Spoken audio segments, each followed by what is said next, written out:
regular viewers of the Audiophiliac Daily Show may have noticed that I don't review active speakers.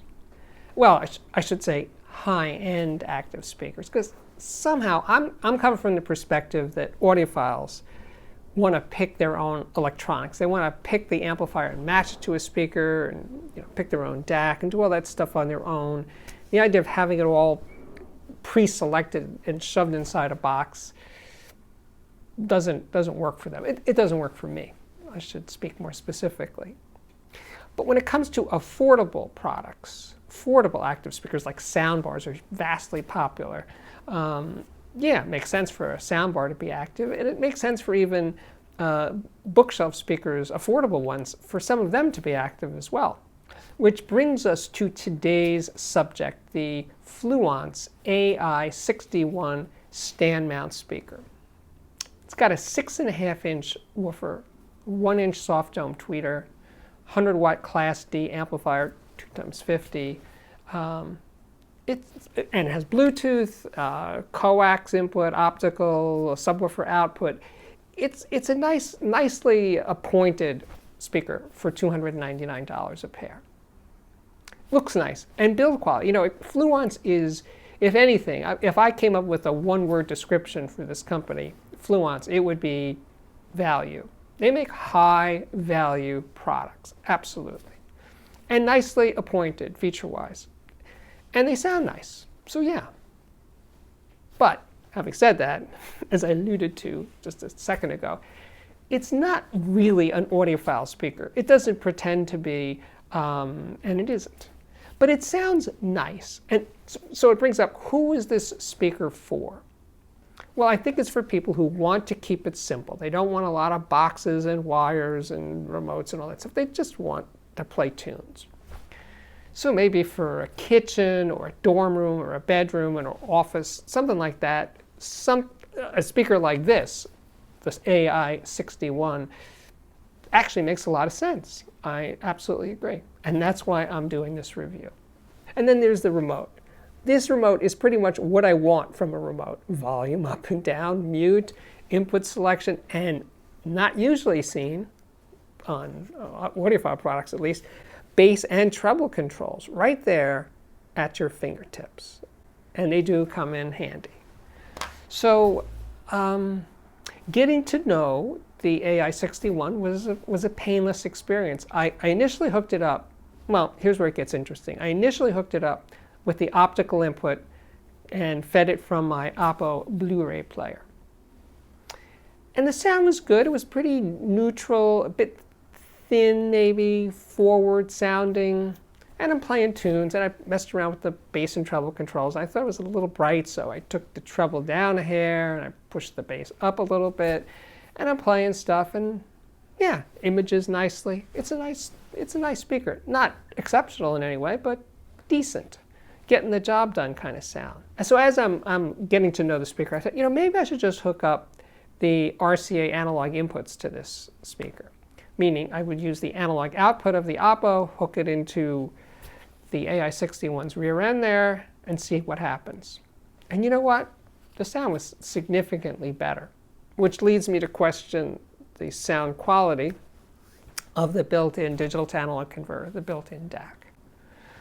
So, since I am an audiophile and I did want to listen to this speaker at its best, I continued on listening with the RCA inputs. And the sound was good. Starting at the bottom, the bass is, for a smallish stand mount speaker, ample. It's full, it's got some punch to it. It's a good sounding low end.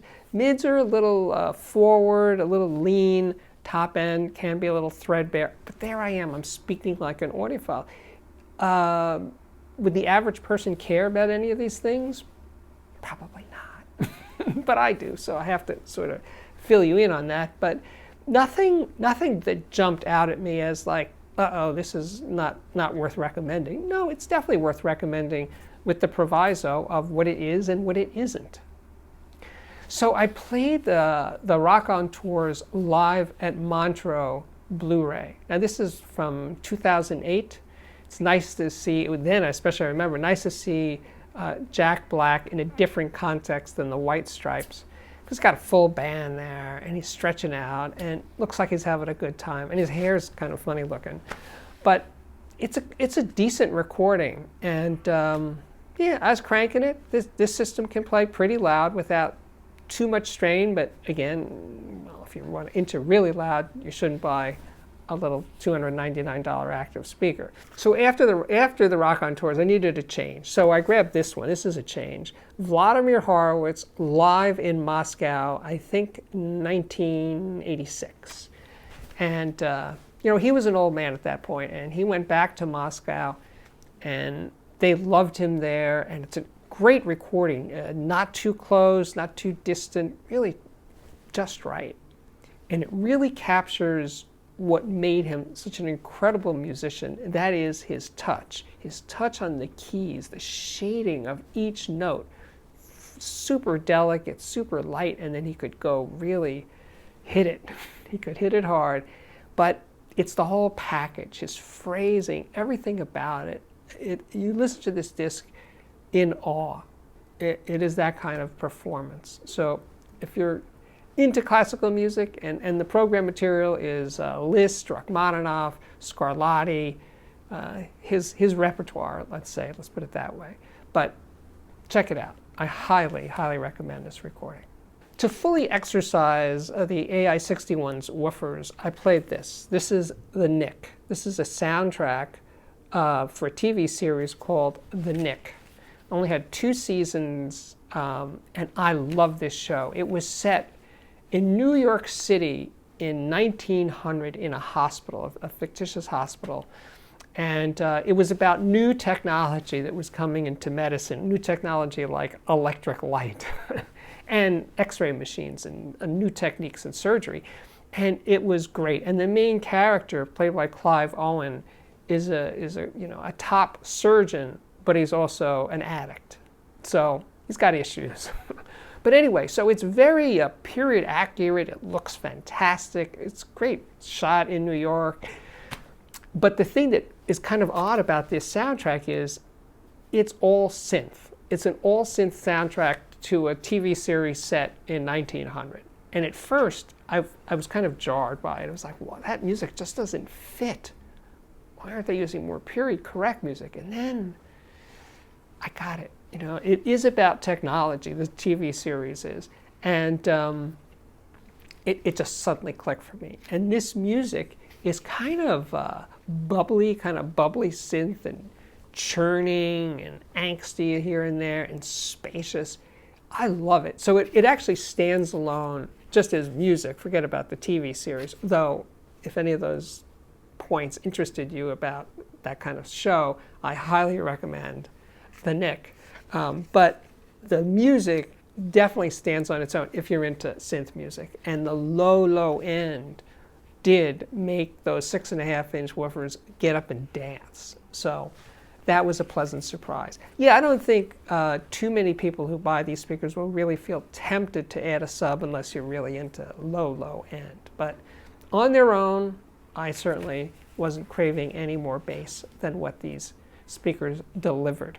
So yeah, I decided to finish the music selections with the other kind of classical music, classic rock, the Byrds at the Fillmore in 1969.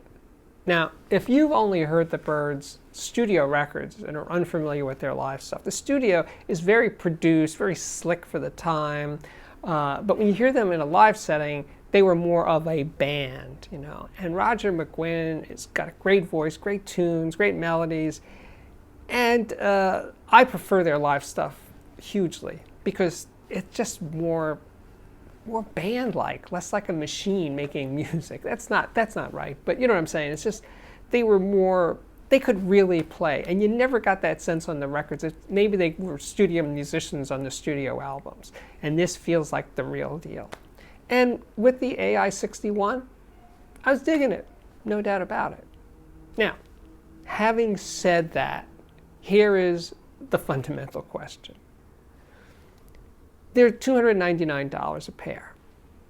What if you exchange them for, let's say, the Pioneer SPBS22LR speakers I don't remember what they're selling for right now, but the ones that Andrew Jones designed while he was still at Pioneer. Those speakers, I think, teamed up with a decent $100, $150 receiver would sound better. I didn't do the comparison. I don't have those speakers here, but I know them well enough to know that they are more, well, audiophile. They're just a more refined sounding speaker. Not refined, but you know what I'm saying? It's like closer to it, cleaner, more together sounding. There is a sense of residual hardness to the sound of this speaker, the Ai61. And I know that with the Pioneer, that wouldn't be happening. Or that Sony speaker, the SC5, well, the one I just did recently, that little guy that's, I think, around $129 a pair right now, that one teamed up with that budget Sony receiver that everybody's raving about, that I will put on the screen right here. But in any case, if you can deal with extra boxes, in other words, you don't need to have an active speaker like this, I would say maybe going passive with a decent entry-level stereo receiver would be worth going to. Or not. But, you know, like I said up front, the Ai61 is really for people who really want to keep it simple. And if that describes you, this is a better choice than going with the speakers and a receiver. I would say, yes, that would be true. So you can go down either path here. Active speaker to keep it simple, passive speaker with a receiver or an integrated amplifier, somewhat better sound quality. I'm not saying day and night better. No, I'm not saying that at all. Same dollars, more or less, more fussing, more wires, more stuff. But if you lean towards being an audiophile, yeah, go with passive speakers and an affordable budget integrated amp or stereo receiver. And if you want to keep it simple, definitely get the Fluance Ai61. So I think we've done it. My name is Steve Guttenberg. This is the Audiophiliac Daily Show. If you like what you're seeing here, please consider subscribing. Hit that button right down there. If you have already subscribed, thank you so much for doing so. You could also give me a thumbs up, a like, if you think it deserves it. If any of these videos that I do deserve thumbs up, please help me out there.